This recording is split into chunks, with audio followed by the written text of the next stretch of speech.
I'm Derek Fildebrandt, publisher of the Western Standard, and you're watching The Pipeline for a special Alberta election edition. But don't worry, it's not all Alberta. For those of you outside of Wild Rose Country, we're going to be getting into a number of things. But we're going to be talking about the strange quiet that's set over the Alberta election campaign. All quiet on the Western Front, the phony war, whatever you want to call it. The campaigns went a bit quiet today.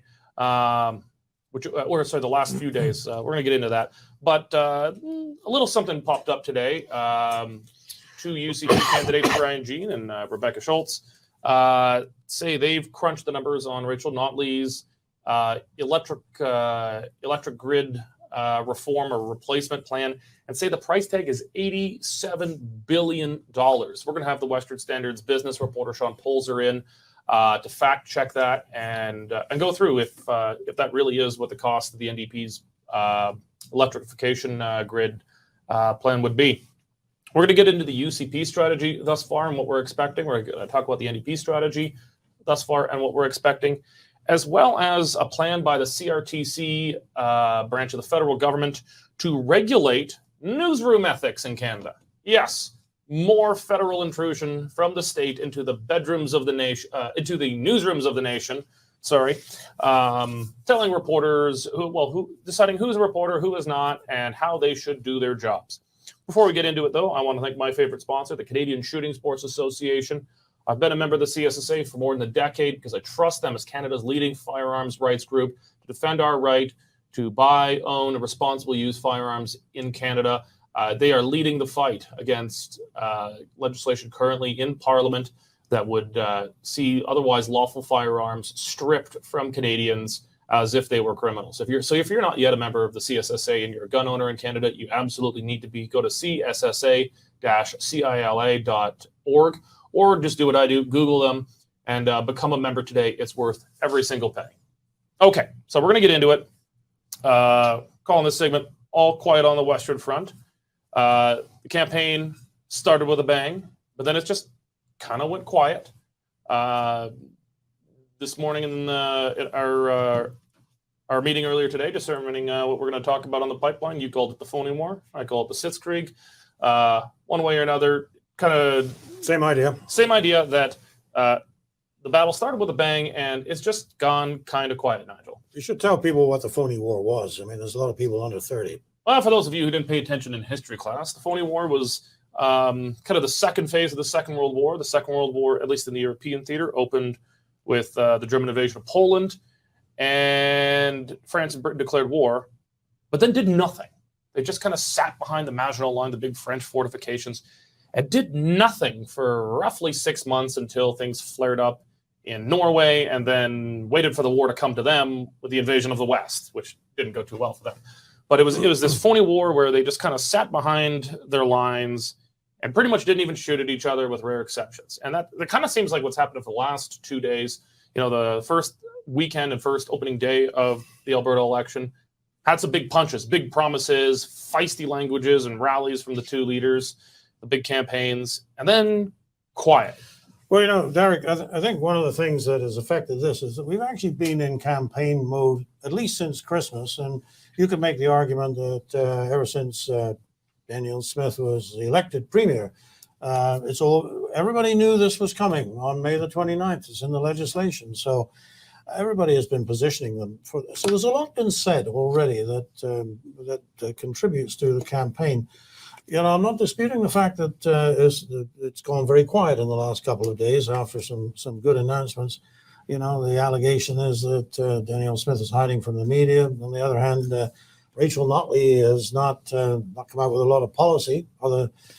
And she's hiding from any media that's not funded by the government. Well, so. Do we want to play the clip again? You know what I mean. It's you know, I'll tell you what's missing. This is the thing that's missing.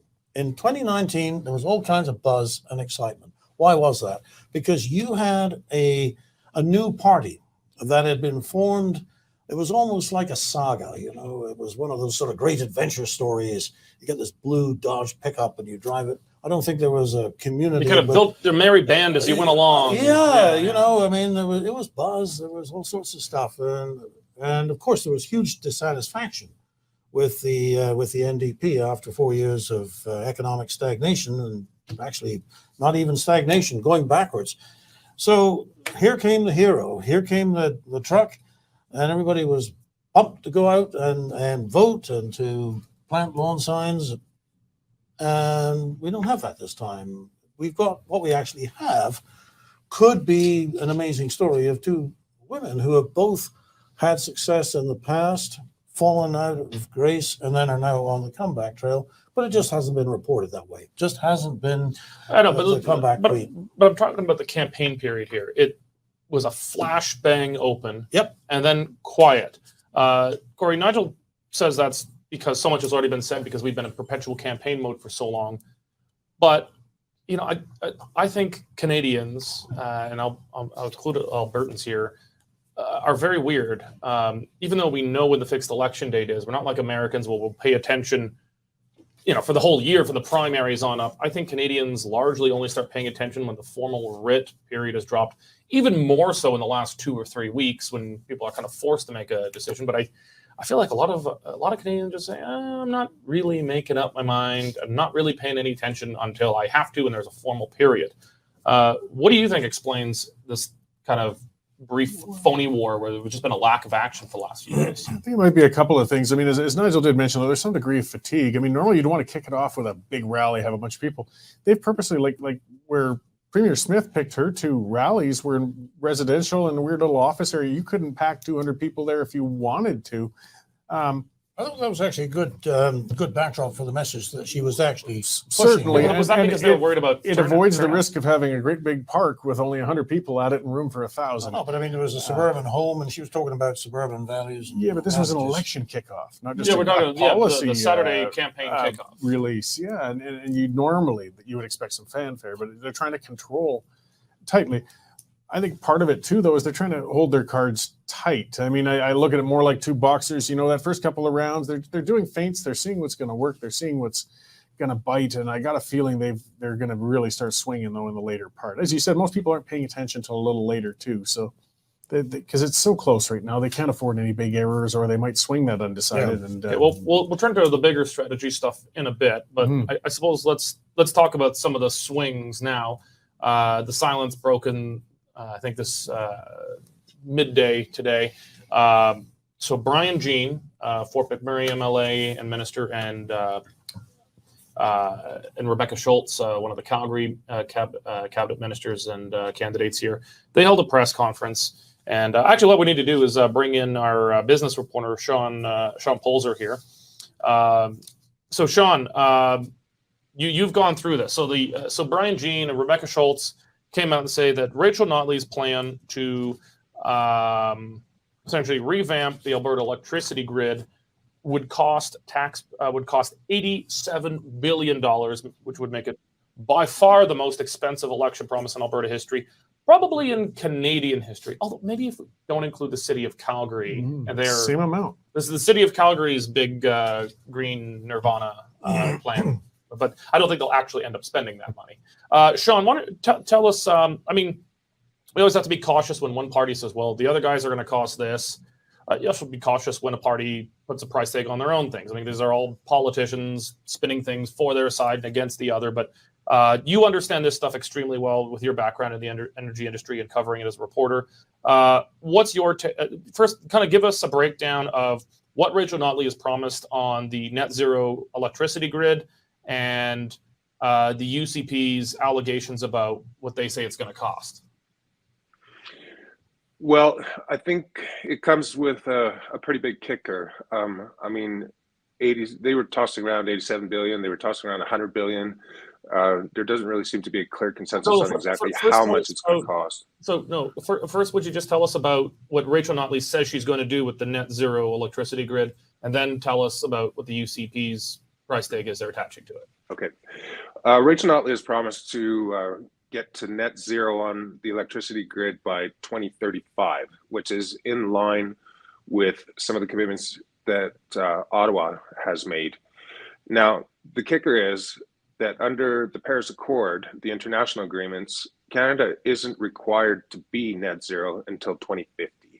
So the two parties are not quibbling on reaching net zero. What they're quibbling on is the amount of time that it's going to take to get there and how much more it's going to cost by rushing it to 2035 as opposed to extending it out for another 15 years.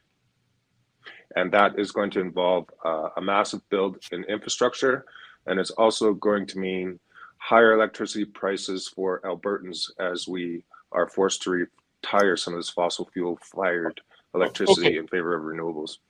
All right, so could you tell us now, Brian Jean, Rebecca Schultz, on behalf of the UCP, come out today and say, well, that's all fine and well, but Rachel Notley's plan is going to cost the economy and ratepayers $87 billion and see power bills for families and businesses go up 40% more than they otherwise would. So why don't you talk about kind of their analysis and tell us if you think they're barking up the right tree, or is this just a bit of spin? Give us your take on it. Well, those numbers come from the Alberta Electric System Operator, so I would say that they are fairly reliable. The additional 40% that they're talking about is in the form of the carbon tax, which is going to increase in that time period. I'm not exactly sure what it's going to be by 2035, but it's probably going to be close to double, which will inevitably add higher costs to electricity bills. There's absolutely no doubt about it. So in your analysis of this, you think they're barking up the right tree here, that this comes with an $87 billion price tag? I think it could be, for sure, absolutely. Part of the problem today is that they didn't provide any numbers on what their own plans were going to cost and what the difference would be. So when they were pressed and they were asked, well, how much less would we have to pay if we extended out to 2050, they couldn't do that. So that it was a little bit of a lopsided comparison. And in the reports that inspected the NDP's goals here, the econometrics from Navius Research and the Independent Alberta Electricity System Operator, did they have any analysis about the reliability of the power grids, risk of blackouts, brownouts, anything that would take place if this was followed through on the move towards a net zero grid by 2035? The NDP, no, they didn't provide any of those numbers, but I have read those reports, and I can tell you that coal is about 80% reliable, whereas wind is only about 35%. And right now, coal is only about 7% of the electricity supply, while wind is about 17%. And what we've seen is that electricity prices rose 60% last year in direct correlation to the amount of wind capacity that was added to the grid. And presumably we're going to be expecting more. And those prices have more than doubled since 2018 for the same reason. Cory, I mean, I always take with a grain of salt whenever if a party makes a promise and say, well, it's only going to cost this, or when another party says the other guys are going to cost that. I mean, we always should be cautious of these kinds of things, but Sean seems to have a reasonable degree of confidence that it is going to be $87 billion. Do you think how big a risk is there for the NDP right now that this becomes a big issue, this kind of promise that the NDP probably didn't feel a need to put a price tag on because they can say, well, ratepayers are going to pay for it. And how big a risk for the NDP is it that this would become a major campaign issue? It's a very big one because affordability, everybody kind of agrees, is a top issue right now. And everybody is getting sticker shock looking at their energy bills. It's one of the things hitting them month after month and is only going up. So to be called out like that, which I think was smart tactically, I mean, you've got to put a price tag to these things. They love putting their aspirational things out. Every party does it. And they don't like the ratepayer to think about, have it translated to what it may or may not cost at the wallet. So I don't know if they expected to be called out on that and have it, perhaps, again, a biased pricing put on it by the UCP in response. But it puts them on the spot and people are starting to think, well, what is this going to cost me? This comes home when it comes to your wallet.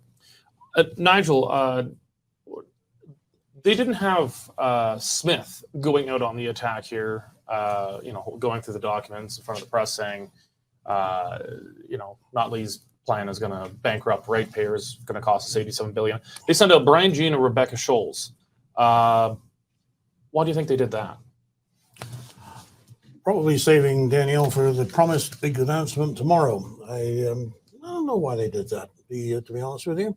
But coming on this, You don't think it's just better if you're going on the attack, you put kind of your lieutenants up rather than have the leader dirty your hands? It's like, well, because Notley has largely done that herself. She'll put up Sarah Yeah. Hoffman, Shannon Phillips, Joe Cece. She'll put her lieutenants out, and they do at least the hardest attack with the sharpest nails. Notley still throws a lot of barbs, but do you think this is a strategy perhaps Well, I've to certainly make her seen- just you're more premier-like rather than down and dirty in the I've political certainly seen it sandbox? done that way. You watch various conservative politicians move up through the ranks and they pay their dues as attack dogs. And then when they get to the top, then they're more statesmanlike. So you may have something there.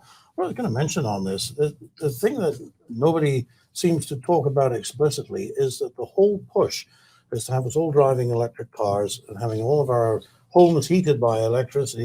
So there's two things. One is, where's the generation coming from? Because unless you've got a reliable baseload, you will have brownouts.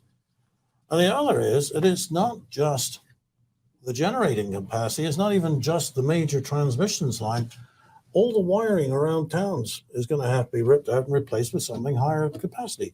You live in a little subdivision. I've seen it. If you're the only one with an electric car, and I'm not accusing you of having an electric car. That's a dirty accusation. That would have been low blow. But if you were the only one on the block who had one, then you just go home, plug it into the garage, and away you go. No problem. If everybody on the street has got one, the local transformer is going to blow. So everything is going to have to be changed. I don't even know. I mean, I haven't read the report. Maybe Sean can tell us. But that $87 billion, does that even include all the local work that has to be done? And if it doesn't, well, there's going to be more. Yeah, well, there's certainly more digging into this for Sean to do. Sean, thank you very much for joining us on the pipeline today, and look forward to further analysis from you on this one. I think this has the potential to become, surprisingly, one of the bigger election issues. Thank you very much. Okay, so let's kind of turn to the broader campaign strategies so far and what we're expecting. The UCP has been, I think, employing a combination of trying to script Danielle Smith a bit more. Danielle, the radio host, freewheeling, speaking, shooting from the lip, and speaking very frankly. I think a lot of people like that, but it's inherently dangerous because you'll say things that are impolitic virtually every day. And so I think they've tried to script her and control her more and limit her exposure. I mean, no longer do they have 2 questions per reporter. It's 1 question per reporter, but more reporters. It worked for Biden. Well, generally, I think he can only read from a teleprompter. Otherwise, he doesn't understand the questions. But trying to control it a bit more. I'll start with you, Nigel. What are you expecting to see for UCP strategy going? They've been kind of sucking up to Calgary, obviously, in the center, making very non-ideological promises. You want an arena? You got an arena. Tax cuts, I think, was a fairly conservative promise, but certainly puts kind of a nail in the coffin of the flat tax if you're creating another lower income tax bracket. You can't get rid of lower brackets. You can get rid of higher, maybe, but not lower. What do you think we're going to see for their strategy for, say, the next week or two? Well, probably for the next few days at least, they'll carry on as they've done because the public attention is not yet on this. Our own internal information suggests that the people aren't really in an election mood at the moment, but when they are, that's when you'll see the larger announcements coming up. I mean, Notley has hardly announced any policy at all yet. I can't think of anything that she said, which you would say, well, I will do this, and this is what it's going to cost. So, She's made some vague promises about hiring more doctors. Everyone gets a doctor, things like that. Everybody gets a lollipop as well. It's a bit vague. It's not really it's not substantive. When you come out and say, whether you like the 8% tax or not, it's a policy. It's very specific. When you say that we're going to hold the 13 cents a liter, or we're going to keep that going, not collect that, give people a break. That's a very specific, costable policy. So they're going to build their case on, and they've made no secret about it, they're going to build their case that they're there for prosperity, jobs, to help people do better. I think the NDP is going to carry on with what is essentially a fear-mongering. We're going to talk about the NDP in a bit. We're talking just the UCP campaign. Well, that's what they're going to do. Yeah. Corey, based on what we've seen for the first, well, I guess we're not even in the first week of the campaign, but I mean, it unofficially started early. So roughly the first week of the campaign. What are you expecting, say, for the short, medium term of the campaign, the next 1 to 2 weeks from the UCP? Maybe more of the same. I mean, they've certainly got some planned policy announcements, but I think they're going to be a bit tentative, and they really want to measure and see how they're being responded to. I mean, that helps them model what they're going to do in the second half of the campaign. I do believe that's part of why it's been a little quiet right now. They're just being cautious and trying to keep Premier Smith under control because, yes, as you said, her greatest strength as a radio host is she'll talk and explore things and examine them. But now there's this large amount of all sorts Imagine of if Corey ran for premier. All the crap they'd find on him in the first 10 seconds of a Google search. search. That's it. I mean, they'd had to search through hours and hours of her show. They'd only need to download one of mine. They just stop there. Be like, we got enough. Yeah. We got enough to hang them.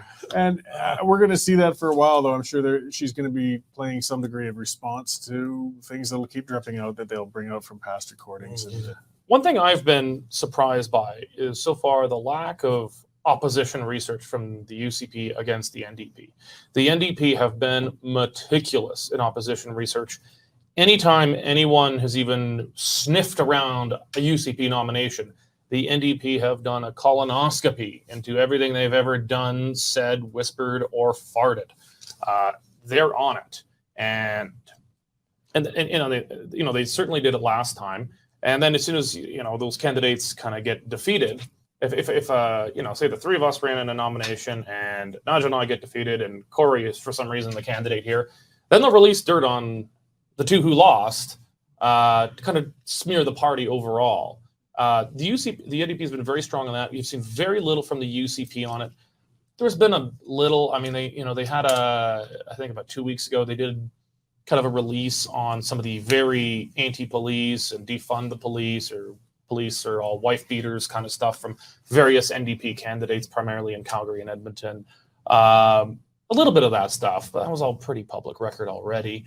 Let's start with you, Corey. Why do you think the UCP has been so light on opposition research so far? Or do you think they're just kind of sitting on a Fort Knox of dirt right now, waiting until these guys are stuck on the ballot and can't be removed before the cutoff? I don't know. I mean, it could be tactical that they're hanging on till a little later, but usually with that sort of stuff, you want to hit it as it's happening. I mean, as you said, the NDP have been effective. It's kept the UCP on their heels. They're having to apologize almost for half of their nominations. Yeah, one candidate just the other day pre-apologized for something and didn't say what they were apologizing for, just that they've done something offensive in the past. And we know it's out there. I mean, the NDP has no shortage of some flaky folks attracted to the party as well on the far left that I'm sure have some great quotables out there in social media that they're not nearly as hard to find things on candidates as it used to be 20 years ago. Mm-hmm. So all we can guess is either the UCP hasn't been looking for some reason, didn't look at it as a strategy, or they do have stuff and, as you said, they're sitting on it and waiting for the right time to use it. Nigel, why do you think UCP has been so quiet on the opposition research? Or is it just that the NDP have impeccably vetted candidates who have never done, said, or written anything controversial? Impeccably vetted according to NDP principles, I would have to say. I mean, you made reference to some anti-police statements made by, I think it was about 3 NDP candidates. 3 to 5. And there was a few more that had sort of signed on to things that you wouldn't want to vote for. But you think that's fine. I mean, that's virtue for them.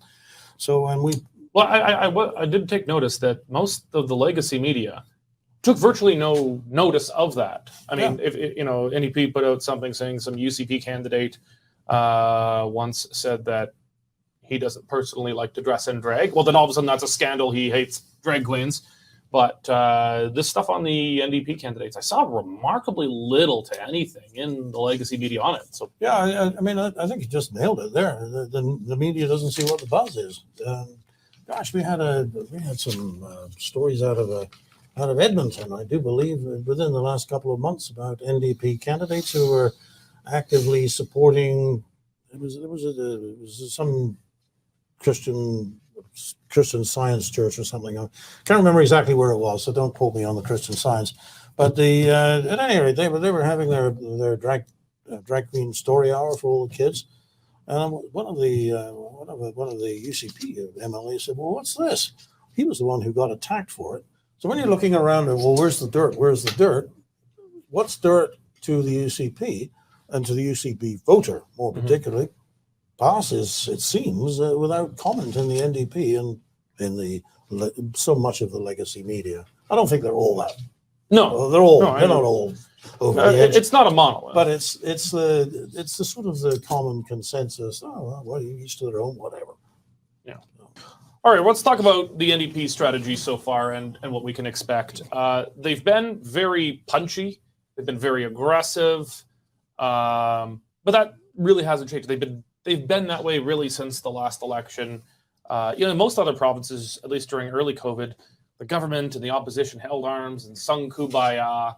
And for most governments, it worked for the governments, not for the oppositions. They got reelected. Alberta's pretty much the only exception where the premier got turfed and the opposition played hardball. The NDP's been playing hardball the whole time. Notley's big campaign kickoff rally Monday, very feisty, going for the jugular. Start with you, Corey. What do you make of the NDP strategy so far, and what do you see coming for the next week or two? Oh, I think they're going to stick to it for the next week or two, but I'm not sure if it's going to work that well. I really am not. I mean, everybody's been pummeling on Premier Smith since she won the leadership. That's not new. But I mean, what won the NDP last time around was actually a positive face. I remember the 2015 election well, and Rachel Notley presented what looked to be a bright vision, and an alternative to a messed up Wild Rose Party and an arrogant Jim Prentice. Now, I mean, I looked at the imagery and the tone of each rally, for example, and it's just a matter of how they present themselves. But Premier Notley's going to watch it. If you push too far, you start looking. Former Premier Notley. Former Premier Notley. It could be something to start to come across though as embittered and with a personal chip, which I don't think people necessarily respond to that well. I mean, negative campaigning works. That's why they do it. But you can also overplay it if you're not careful with it. And they're really pushing the edges, I think, with this. Nigel, do you think the NDP and Richard Notley have been overplaying how feisty they are? Because, I don't know, they're pretty high in the fact that there's an NDP in Alberta, competitive in election in Alberta, in a two-party system without any kind of significant split on the right at all. That's never happened before. So even if the NDP lose this election, historically, would still be perhaps a high watermark for them. It's entirely possible, I'd say perhaps even likely, the NDP will get more votes and a higher percentage of the vote this time in 2023 than they did in 2015 when they won, but because there's no vote split helping them, they get through. So, I don't know. Seems to me it's been working. You can go too far on the fear factor. You could even attract a sympathy factor for Premier Smith if they overdid it. That could happen. I don't think they're that stupid, but certainly what I have seen is that people vote with their feelings rather than with a list of facts in front of them. This idea that you research the positions of the candidates happens in like 0.05% of households that ever do it. So if they can invoke some kind of tribal feeling about NDP and focus their fears on the person of Premier Smith, yeah, it's a strategy and it's been used before and it can work, but it can be overdone. I want to talk about the NDP's move. They're really zeroing in on Danielle Smith's position on private health care. And I think this was a smart move for them because Danielle Smith is on the record pretty clearly stating that, this is a sacred cow that should be slayed, like your auto insurance. Mm-hmm. Perhaps you should pay something for it, a deductible when you have an accident. There's still insurance and everyone's got it, but have a deductible of some kind, some kind of user fees. She's been on the record talking about, or at the very least, the right of people, my body, my choice stuff, to purchase your own health care. Danielle Smith she says she hasn't flip-flopped. I think she has flip-flopped, which I think is too bad. I think her original policy position was a good one and sensible.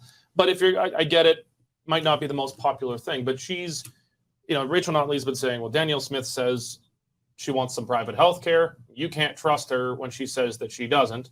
Danielle Smith is saying, well, kind of ignoring what she's said previously, saying, well, I don't say that right now. And that struck me as an odd tactic. I think it would be much better to say, I have some views privately that are not very popular, and I know that Albertans don't have an appetite for this, so I'm not going to seek a mandate for it, just like Stephen Harper did with abortion. I'm personally pro-life. I know Canadians aren't there. The broad majority of Canadians aren't there, so I'm not going to seek a mandate for it, and I'm not going to legislate on it. Nigel, why do you think she didn't go that route? Instead, she kind of just took kind of a meeker route, trying to just pretend she didn't have some of these policy positions, which I don't think are that radical, but she's kind of saying, I don't, just kind of pretending she never said it. Yeah, well, I mean, obviously we all know that she did. And one of the things about the NDP hypocrisy on this is that we have private health care. Every time you go to the dentist, that's health, you're paying for it. Well, they certainly love private abortion, privately delivered, because it's much more efficient than it would be from the government. Abortion in Alberta, I think, is almost universally privately delivered. But I don't talk about the NDP there. I'm going to talk about just first Smith's. We'll go back to the NDP, but Smith's defensive strategy on this. She's just kind of pretending she hadn't said it, rather than have a story, kind of like I said. Hey, I've got, like anyone, I hold some positions that not everybody else shares, so I'm not seeking a mandate on it. That simple. Yeah, she could have said that.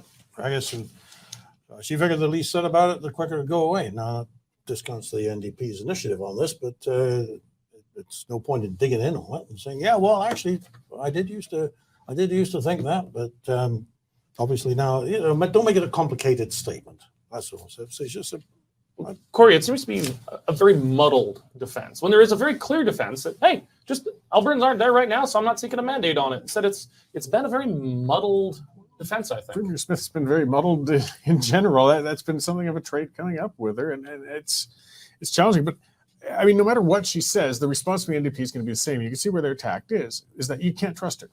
They're basically saying she's going to lie about whatever. I think she's kind of playing into it by not taking a clear position here. If they take a clear position, they'll just say, well, look at all the pictures saying what will she do next and showing the weather vane. So it doesn't really matter what she says. They're going to do the same attack.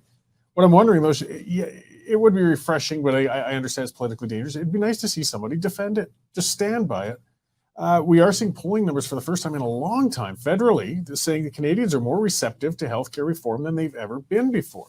Mm-hmm. And we're having this problem in every province under every government. We need to look at something new, but still it doesn't seem any politicians are courageous enough yet to say, yeah, I'm going to take that on. Yeah, the Supreme Court of Canada has actually it's ruled back in 2005 that the Shieldy decision, though, applied, unfortunately, only to Quebec. Well, that's the way they managed to make it stick. It actually applies across the country, but they've managed to informally manipulate the... It's very weird the way that's played out. It's not... Well, let's talk. So the NDP, though, have been focusing on this with healthcare. I mean, it kind of plays to an NDP strength. It's a sword issue, as they say, for the NDP, because they can attack with it. Healthcare is traditionally a shield issue for parties on the right. You want to minimize the damage against yourself, but you're probably not going to score too many points on healthcare. So it's a defensive issue. Cory, how successful do you think the NDP have been as an attack issue on this? I think they've been, for my bias, but unfortunately quite successful.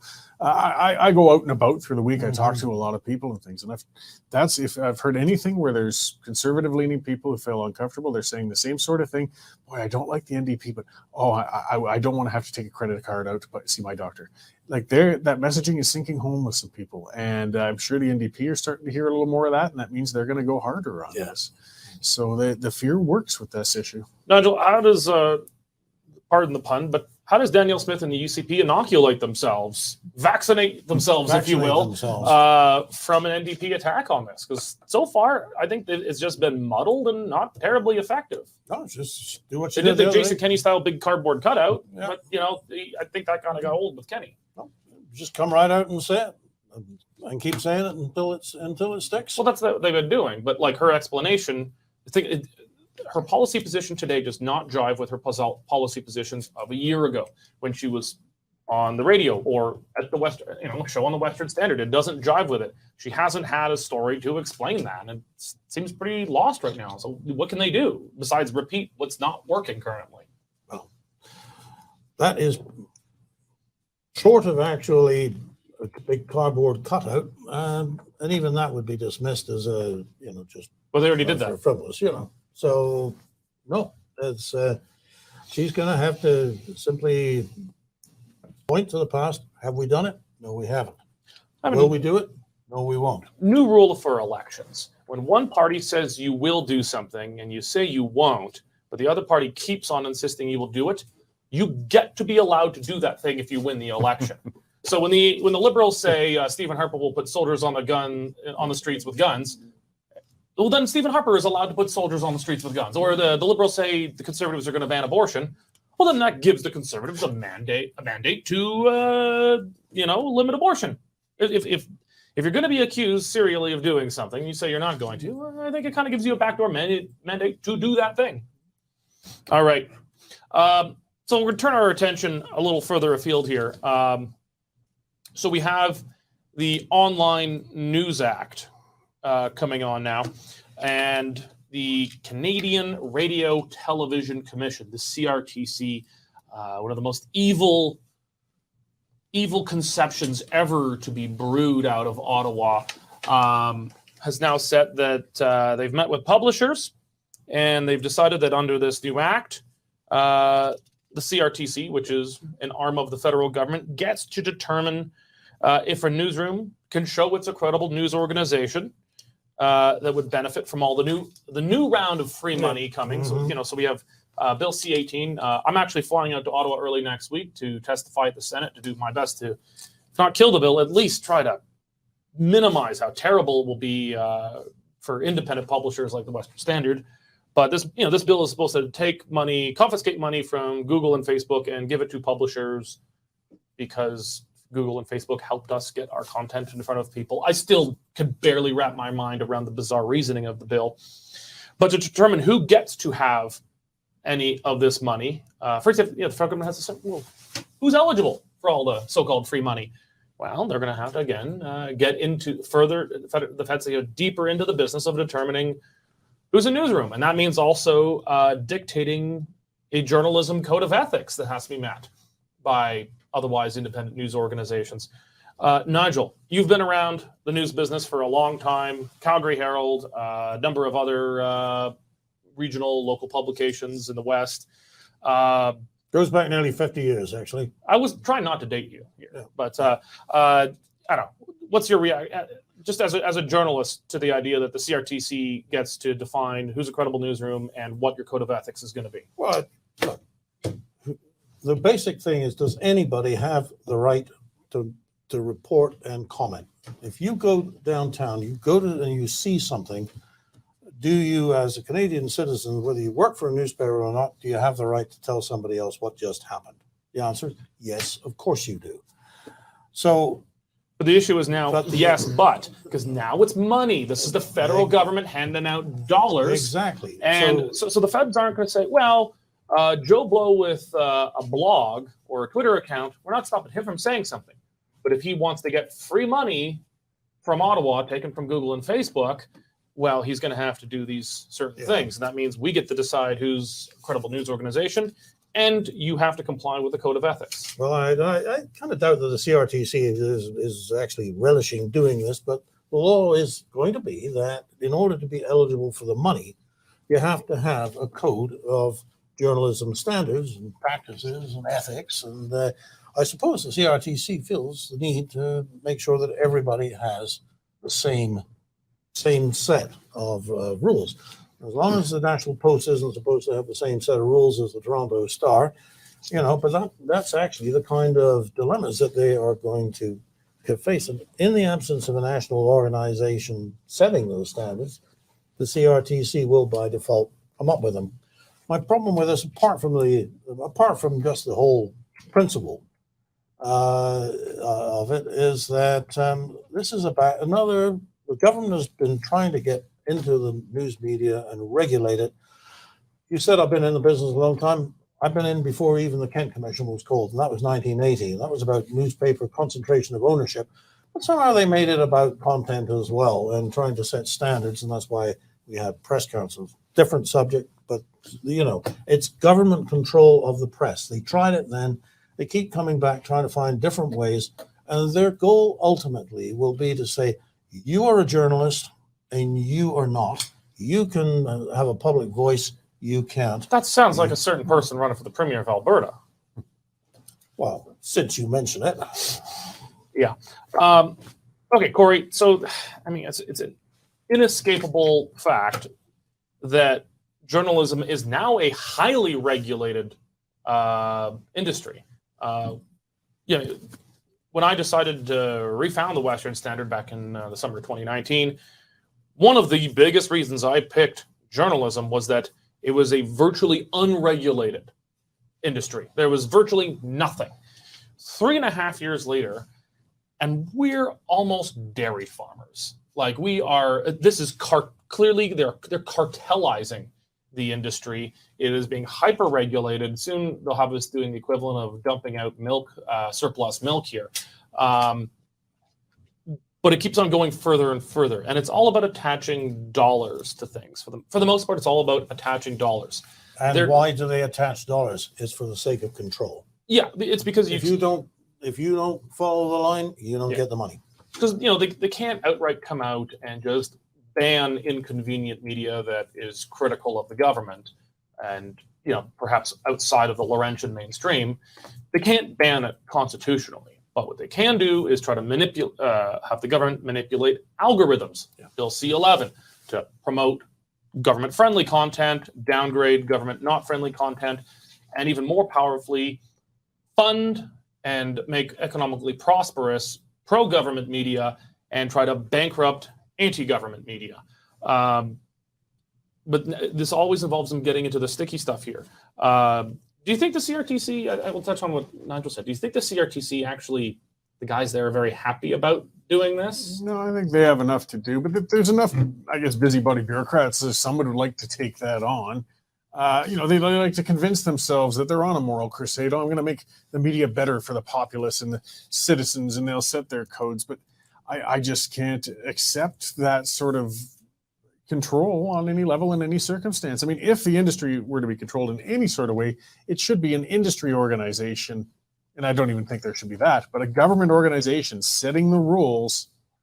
It's just exceedingly dangerous, and it's going to end very poorly for all of us. So I want to quote here from Senator Paula Simons.